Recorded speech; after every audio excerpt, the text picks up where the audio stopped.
I've had a few questions about Zoom flower class, so hopefully this video will answer those. And if you have got any more questions, you're more than welcome to contact me. Either leave me a link underneath this, leave me a comment underneath this video, or you can contact me via my Facebook group Flower Start World, or you could message me on Instagram. I'm at Flower Start with an underscore at the end.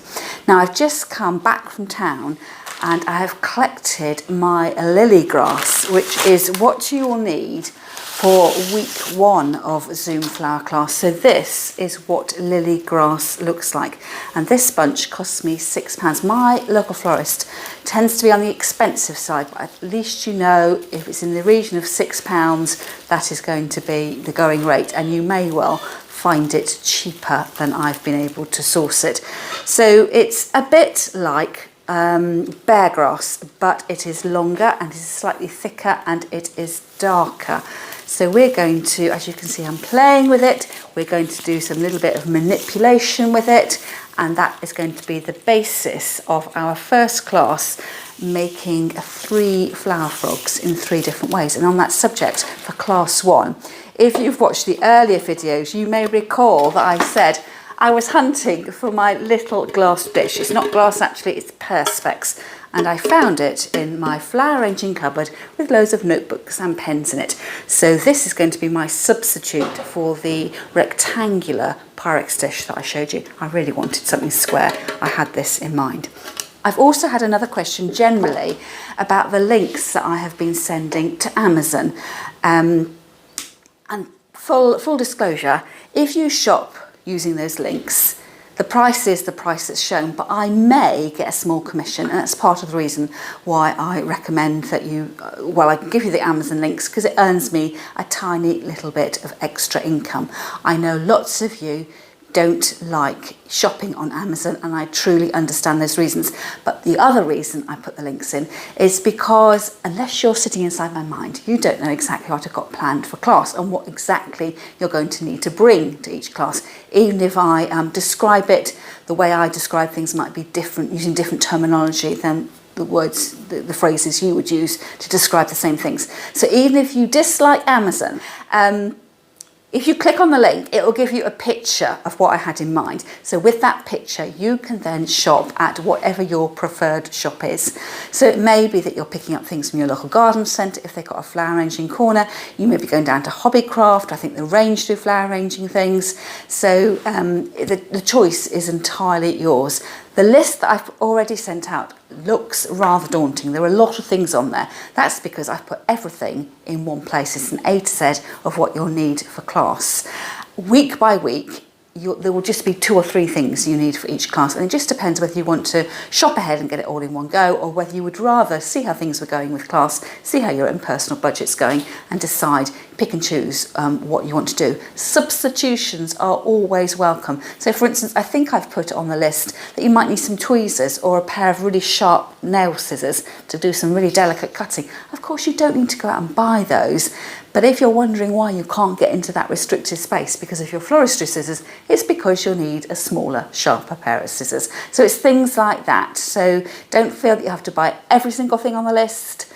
You can adapt, you can swap out things, and as the pictures start to populate the handouts that I'm giving you, it'll give you more and more of an idea of what we're going to be doing in class.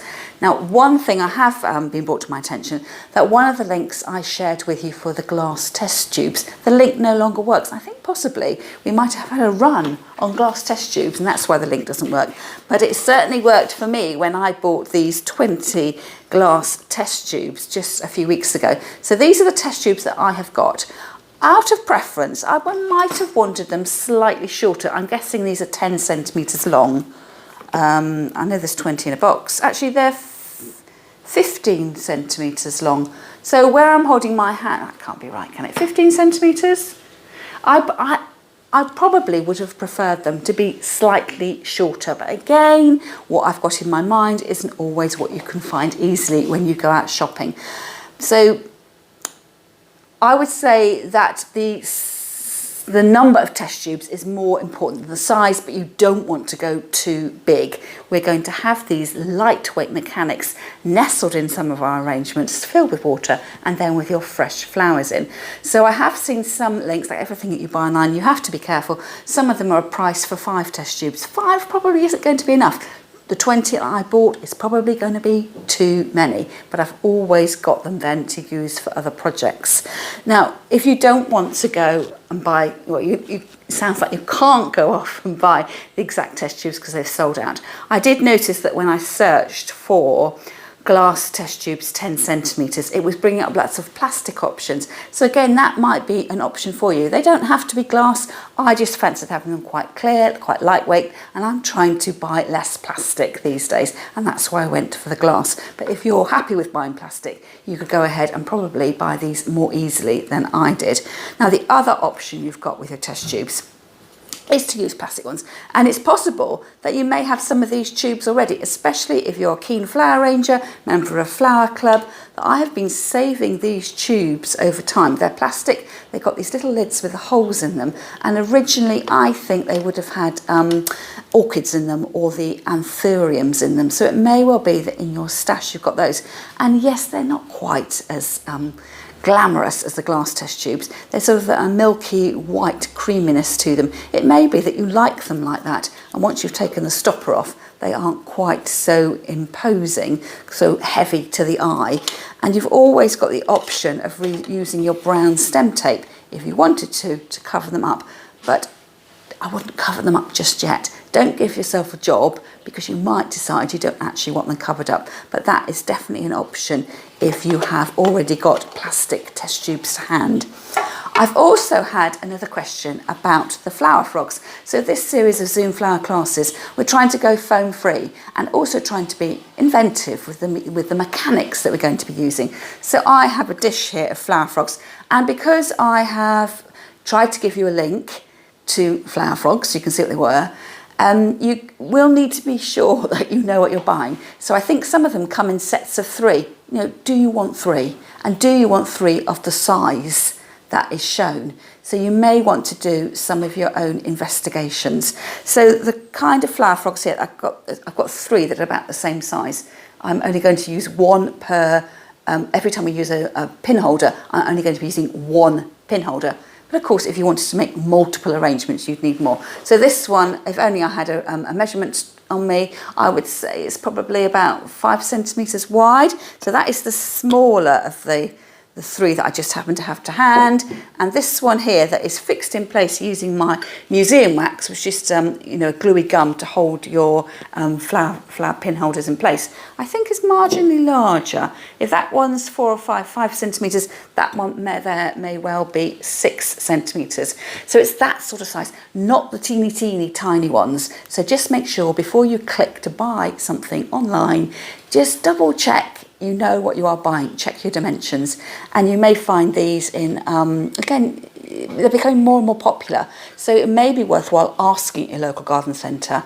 I'm sure I've seen some for sale locally in garden centres, asking at the range and all those craft type shops to see whether they have one that you could buy.